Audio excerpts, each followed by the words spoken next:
Welcome to PM7 వార్తలు. తెలంగాణ రాష్ట్రంలో 3 ప్రధాన రైల్వే స్టేషన్లు బేగంపేట్, వరంగల్, కరీంనగర్ నూతన రూపాన్ని సంతరించుకున్నాయి. ప్రధానమంత్రి నరేంద్ర మోదీ గారు వర్చువల్ గా ఈ స్టేషన్లను ప్రారంభించారు. ఈ అభివృద్ధి కార్యాచరణ అమృత్ భారత్ స్టేషన్ యోజన కింద చేపట్టబడింది.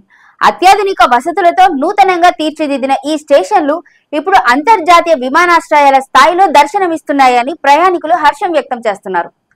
ప్రయాణికుల సౌకర్యార్థం ఏర్పాటు చేసిన ప్రధాన వసతుల్లో విస్తృతమైన ఫుట్ఓవర్ బ్రిడ్జిలు, ఎస్కలేటర్లు, లిఫ్ట్లు, ఆధునిక వెయిటింగ్ హాల్స్, దివ్యాంగులకు అనుకూలంగా రూపొందించిన ప్రవేశ మార్గాలు, డిజిటల్ డిస్ప్లేలు, ఆధునిక టికెటింగ్ వ్యవస్థ.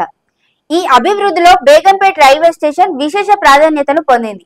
ఎందుకంటే ఇది ప్రస్తుతం పూర్తిగా మహిళా సిబ్బందితో నిర్వహించబడుతున్న దేశంలోని అరుదైన స్టేషన్లలో ఒకటి.